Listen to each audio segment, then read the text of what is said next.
అందరికీ నమస్కారం. కథల పల్లకి ఛానల్కి స్వాగతం. ఇప్పుడు మనం ప్రేమ బగా పెళ్ళి పార్ట్ 6 విందాం. సర్లే, నేను ఇంకా మాట్లాడనులే. ముందే నేను రమ్మన్నప్పుడే వస్తే ఇలా జరిగేది కాదు కదా అంటున్నాను అంతే అన్నాడు ఆర్య. ప్లీజ్ ఆర్య అని కళ్ళు మూసుకుంది ఆనంది. ఏం చేసావురా అర్జున్, అంతలా ఆనంది మనసును విరిచేసావు? నువ్వు రక్షించి కూడా హీరో కాలేకపోయావు అని మనసులో అనుకుని నవ్వుకున్నాడు ఆర్య.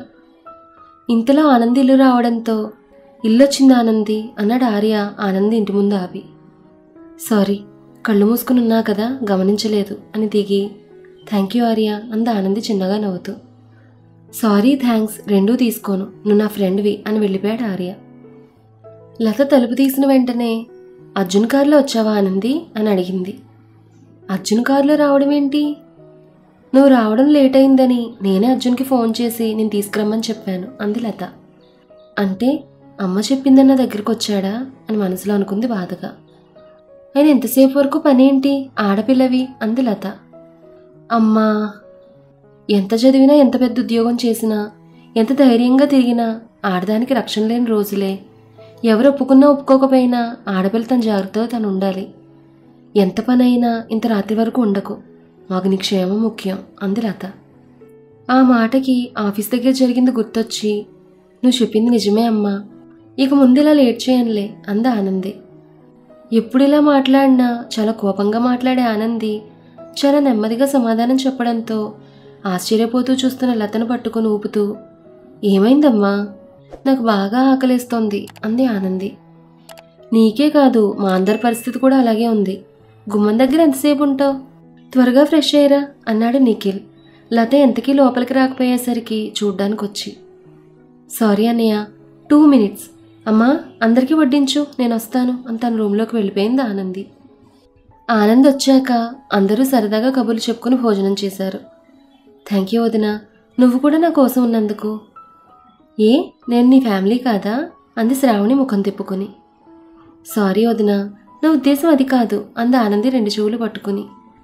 ఫస్ట్ టైం కదా, క్షమించాను. మళ్ళీ నువ్వు ఇలా మాట్లాడితే నాకు కోపం వస్తుంది, గుర్తుపెట్టుకో అంది శ్రావణి నవ్వుతూ. కోడల మాటలు విని లత చాలా సంతోషించింది. ఇప్పటికే లేట్ అయింది, పడుకోండి, రేపు పూజ ఉంది మర్చిపోయారా, ఉదయం అందరూ త్వరగా లేవాలి అని లత తొందర పెట్టడంతో అందరూ వాళ్ళ రూముల్లోకి వెళ్ళిపోయారు.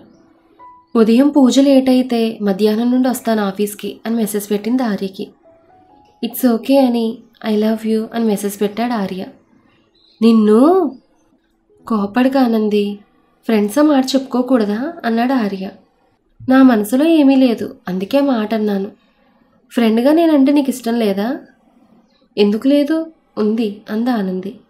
అయితే దానికి రిప్లై ఇవ్వు అన్నాడు ఆర్య. నీ మనసులో ఏమీ లేకపోతే నా సమాధానం మీటు అని రిప్లై ఇచ్చింది ఆనంది. అలా కొంతసేపు చాట్ చేసుకున్న తర్వాత రేపు పూజ ఉంది, పడుకుంటాను, లేకపోతే రేపు నాకు అమ్మ భర్త పూజ చేస్తుంది, గుడ్ నైట్ అని పెట్టి నెట్ ఆఫ్ చేసి పడుకుంది ఆనంది. ఆ చాటింగ్లో తను చెప్పిన ఐ లవ్ యూ, ఆనంది చెప్పిన మీటూ ఉంచి మిగిలినవన్నీ డిలీట్ చేసి అది స్క్రీన్ షాట్ తీసి అర్జున్కి పంపి నేను హాయిగా పడుకుంటాను, నీకు ఎలాగో నిద్ర ఉండదులే అనుకుని పడుకున్నాడు ఆర్య. ఆనంది రక్షించిన తనతో కాకుండా ఆర్యతో వెళ్ళడంతో చాలా కోపంగా ఉన్నాడు అర్జున్. నువ్వేం చేసినా నా ఆనందిని మాత్రం నా నుంచి దూరం చేయలేవు ఆర్య. ఆనంది, నా మీద కోపంగా ఉన్నావు కదా, కానీ నువ్వు లేకుండా నేను బ్రతకలేను బంగారం. కోపంలో ఉన్న నిన్ను చూస్తే ఇంకా ముద్దొస్తావు అని ఫోన్లో ఉన్న ఆనంది ఫోటోకి ముద్దు పెట్టాడు అర్జున్. రేపు కలుస్తానులే, అప్పటి వరకు హాయిగా బజ్జో అని ఫోన్ పక్కకు పెడదామని అనుకుంటుండగా మెసేజ్ వచ్చింది. అది ఆర్య నుంచి అని తెలుస్తుండడంతో వెంటనే ఓపెన్ చేశాడు. ఆర్య పంపించిన స్క్రీన్ షాట్ చూసి ఆర్య అన్నాడు. అది ఎంత గట్టిగా అన్నాడంటే పక్కనే ఉన్న రూమ్లో పడుకోవడానికి వెళ్తున్న భారతికి వినపడింది, డోర్ దగ్గరగా వేసుండడంతో. వెంటనే భారతి ఏమైంది నాన్న అంటూ కంగారుగా లోపలికొచ్చింది. భారతిని చూసి మామూలుగా అయి ఏం లేదమ్మా అన్నాడు ఫోన్ ఆఫ్ చేసి. మరి ఎందుకు నాన్న అంత గట్టిగా ఆర్య అని అర్జావు అని అడిగింది అర్జున్ దగ్గర కూర్చొని. ఏం లేదమ్మా, ఆర్య అని నా బిజినెస్ కాంపిటేటర్, ప్రతిదానికి నాకు అడ్డొస్తూ ఉంటాడు. ఇప్పుడు కూడా నాకు ఎంతో ఇష్టమైన దాన్ని తను సొంతం చేసుకున్నట్లు నాకు మెసేజ్ పెట్టాడు, అందుకే. అలా అని నువ్వు ఇంత కోపం తెచ్చుకుంటావా? వద్దు నాన్న, నా కొడుకు ఇష్టపడింది ఏదైనా దక్కి తీరాలి, అదే ఈ అమ్మ కోరిక. అవునమ్మా, నీ ఆశీర్వాదం ఉంటే అలాగే జరుగుతుంది. అది ఎప్పటికీ నా కొడుకుతో ఉంటుంది. తెలుసమ్మా, నిన్ను నాకు అమ్మగా ఇచ్చి తను చేసిన తప్పుని ఆ దేవుడు సరిచేసుకున్నాడు. ఆ మాటకి చిన్నగా నవ్వి, నీకో మాట చెప్పనా అర్జున్? అతను తన సొంతమైందని అనుకుంటున్నాడో, లేక పొరపాటు పడుతున్నాడో, లేక కావాలని నేను బాధ పెట్టడానికి అంటున్నాడో అది ముందు తెలుసుకో. ఆ తర్వాత నువ్వేం చేసి అతను బుద్ధి చెప్పగలవో బాగా ఆలోచించి నిర్ణయం తీసుకో. అంతేకాని ఇలా కోపం తెచ్చుకొని నీ మనసుని ఆరోగ్యాన్ని పాడు చేసుకోకు. థ్యాంక్ యూ అమ్మా, నీ మాటతో నా మనసు తేలికపడింది. వెళ్ళి పడుకో ఇంకా. అలాగే నాన్న, నువ్వు ఇంకేమీ ఆలోచించకుండా పడుకో. రేపు ఉదయం లత తిండికి పూజకు వెళ్ళాలి అని నేను నీతో ఆనంద్ గురించి మాట్లాడదాం అనుకున్నాను. నువ్వు ముందే ఇంత చిరాగ్గా కోపంగా ఉన్నావు. తర్వాత మాట్లాడతానులే అని మనసులో అనుకుంటూ వెళ్ళిపోయింది భారతి. అవును, రేపు పూజ ఉంది కదా, మర్చిపోయాను అని పడుకున్నాడు అర్జున్. ఉదయం లేచి ఫోన్ తీసి చూసేసరికి బుడ్డు నుంచి వచ్చిన మెసేజ్ నోటిఫికేషన్ కనిపించింది ఆనంద్కి. ఇప్పుడు ఆ మహానుభావుడు ఏం మెసేజ్ పెట్టాడు అనుకుని ఓపెన్ చేసింది. ఐ లవ్ యూ అనుందా మెసేజ్లో. ఆ మాట నీకు ఇంకా ఎలా అనాలనిపిస్తోంది బుడ్డు? అసలు నువ్వు చేసిన పనికి నీకు ఆ మాట పలికే అర్హత కూడా లేదు అని కోపంగా మనసులో అనుకుని ఐ హేట్ యూ అని రిప్లై ఇచ్చింది ఆనంది. వీడొకడు నా మూడు పాడు చేయడానికి. అసలు నేను ఎలా అర్థం చేసుకోవాలి? నువ్వు చేసింది నమ్మాలా లేక నీ ప్రేమను నమ్మాలా అని తలపట్టుకుని కూర్చుంది ఆనంది. అమ్మ ఆనంది, లేచావా అని లత పిలవడంతో వెంటనే కళ్ళు తుడుచుకొని లేచా అమ్మా, 5 మినిట్స్లో వస్తాను స్నానం చేసి అంది ఆనంది. త్వరగా రా, పంతులు గారు వచ్చే టైం అయింది, కవిత కూడా వచ్చింది అంది లత. ఆనంది వెంటనే ఫ్రెష్ అయి పూజగది దగ్గర కవితతో కలిసి అంతా బాగా సర్దింది. భారతి అర్జున్ కూడా వచ్చారు. అర్జున్ వైపు చూడకుండా భారత్తో మాట్లాడింది ఆనంది. హాఫ్ శారీలో చాలా అందంగా ఉండడంతో ఆనందిని అలా చూస్తూనే ఉన్నాడు అర్జున్. ఇటువైపు అక్క అక్క అని కవితతో మాట్లాడుతూనే ఉన్నాడు. అర్జున్ చూపులు తగులుతున్నా కానీ తప్పక అక్కడనే కూర్చునుంది ఆనంది. నిఖిల్ శ్రావణి పీటల మీద కూర్చుని ఎంతో శ్రద్ధగా పూజ చేశారు. పూజ అయ్యి అందరూ భోజనాలు చేసే వరకు కూడా భోజనం చేయకుండా సాయం చేస్తూనే ఉన్నాడు అర్జున్. అది చూసి ఏంటి అర్జున్, ఈరోజు ఆఫీస్కి వెళ్ళవా అని అడిగాడు నిఖిల్. లేదు బావా, వెళ్ళాలని లేదు, ఇక్కడింత అందం ఉంటే. అందం ఉండడం ఏంటి అన్నాడు నిఖిల్ అనుమానంగా. అందం కాదు బావా, అందరూ ఉంటే అంటున్నాను. అయినా నేను పిఏకి చెప్పొచ్చాను, ఏదైనా అవసరం అనుకుంటే తను నాకు ఫోన్ చేస్తే అప్పుడు వెళ్తాను. మంచిది రా, అందరు భోజనాలు అయిపోయాయి, ఇంట్లో వాళ్ళం మనమే మిగిలాం, కలిసి భోజనం చేద్దాం. చాలా రోజులైంది నువ్వు నేను ఆనంది కలిసి భోజనం చేసి అని తీసుకుని వెళ్ళాడు అప్పటికే లేట్ అవడంతో. ఇంక ఈ రోజుకి రావా అని మెసేజ్ పెట్టాడు ఆర్య ఆనందికి. నేనే ఫోన్ చేద్దాం అనుకున్నాను, ఇంకా కొంతమంది చుట్టాలున్నారు అంది ఆనంది. అయితే రేపు రా, కానీ త్వరగా రా, తెలుసు కదా రేపు టెండర్ ఫైల్ చేయాలి, అది మాత్రం మర్చిపోకు అన్నాడు ఆర్య. ఎలా మర్చిపోతాను, టార్గెట్ నా ఎదురుగానే ఉంటే. నువ్వు ప్రశాంతంగా ఉండారియా, మనం అనుకున్నట్టే జరుగుతుంది అంది ఆనంది ఎదురుగా కూర్చుని నిఖిల్తో మాట్లాడుతున్న అర్జున్ వైపు చూసి. నాకు తెలుసు కానీ ఏదో గుర్తు చేస్తూ ఉంటానంతే అని బాయ్ చెప్పాడు ఆర్య. నవ్వుతూ నిఖిల్తో మాట్లాడుతున్న అర్జున్ వైపు కోపంగా చూసింది ఆనంది.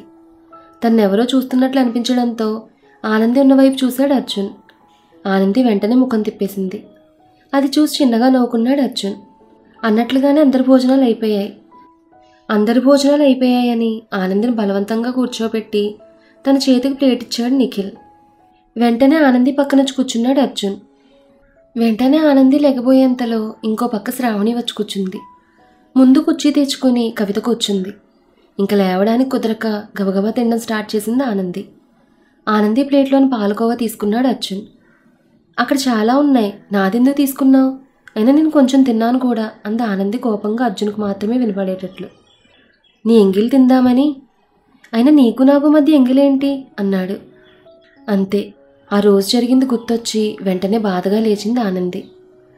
అర్జున్ వెంటనే ఆనందిని కూర్చోబెట్టి, ఇప్పుడు నువ్వు లేచావనుకో మన మధ్య జరిగింది వీళ్ళందరికీ షో చూపిస్తాను అన్నాడు అర్జున్ మామూలుగా తింటూ. సిగ్గుగా అనిపించడం లేదా? లేదు, నేను ఏం చేయాలనుకున్నానో నీతో అదే చేశాను కాబట్టి ఆ వీడియో ఉంది. నేను చెప్పినట్టుగా వినకపోతే అది అందరికీ చూపించడానికి వెనకాడను, ఆలోచించుకో. నా గురించి నాకంటే బాగా నీకే తెలుసు అని అన్నాడు అర్జున్ చాలా నెమ్మదిగా. నిఖిల్ శ్రావణి మాట్లాడుకుంటూ ఇది గమనించనే లేదు, కానీ కవిత గమనించింది. ఏమైంది అర్జున్ అని అడిగింది. ఏం లేదక్క, నీ మరదలికి నాకు రోజు ఉండేదే అన్నాడు నవ్వుతూ. ఓహో అని ఇంతలో శ్రావణి అక్క అని పిలవడంతో శ్రావణితో మాటల్లో పడింది కవిత. ఆనంది ఏం మాట్లాడలేదు, కానీ కళ్ళ నిండా నీళ్లతో అర్జున్ వైపు చూసింది. నువ్వు ఏడిస్తే బాగో బంగారం అంటూ ఆనంది తినకుండా ప్లేట్ పట్టుకుని ఉండడం చూసి నవ్వుతూ తన ప్లేట్లోని బూరిని తీసుకున్నాడు అర్జున్. ఎంత ఫ్రెండ్స్ అయితే మాత్రం ఇలా అందరి ముందు ప్లేట్లో తీసుకుంటారా అంది భారతి నవ్వుతూ. తుళ్ళిపడి అటువైపు చూసింది ఆనంది. తను తినడం లేదమ్మా, వేస్ట్ అవుతాయి కదా, అందుకే తింటున్నాను. అయినా తనకి నాకు ఇంగిలేంటమ్మా, అంతకన్నా ఎక్కువగానే ఇచ్చిపుచ్చుకున్నాం అన్నాడు అర్జున్ నవ్వుతూ. ఆ మాటకు తుళ్ళిపడి చూసింది ఆనంది. ఎవరూ చూడకుండా చెయ్యి అడ్డం పెట్టి కన్ను కొట్టాడు అర్జున్. ఆనంది కోపంగా తలదించుకుంది. మాకు తెలుసురా, మీరు మొదటి నుంచి ఇలాగే తింటారని, కానీ చుట్టాలున్నారు కదా, వాళ్ళు ఏమైనా అనుకుంటారని. సారీ అమ్మా, ఎప్పుడు తీసుకున్నట్లే తీసుకున్నాను అన్నాడు అర్జున్. ఆ మాటకి చిన్నగా నవ్వూరుకుంది భారతి. ఆనంది పక్కన ఉంటే నా కొడుకు ఎంత సంతోషంగా ఉంటాడు అని మనసులో అనుకుంది భారతి. అర్జున్, ఆనంది, నిఖిల్, శ్రావణి ఇలా మాట్లాడుకుంటూ తింటుంటే ఎంత బాగున్నాయి రెండు జంటలు.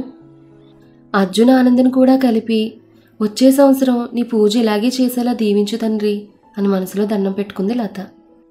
నేను నిన్ను ప్రేమిస్తున్నాను అని చెప్తూనే ఆనందిని అర్జున్ బ్లాక్మెయిల్ చేస్తున్నాడు. మరి ఆ బ్లాక్మెయిల్కి ఆనంది లొంగుతుందా, లేక తన్న కాదని ఆర్యని పెళ్లి చేసుకుంటుందా? ఈ విషయాలన్నీ కూడా మనం నెక్స్ట్ ఎపిసోడ్లో తెలుసుకుందాం. ఈ కథ మీకు నచ్చితే లైక్ చేయండి, షేర్ చేయండి. అలాగే మన కథల పల్లకి ఛానల్ని సబ్స్క్రైబ్ చేసుకోండి. ధన్యవాదాలు.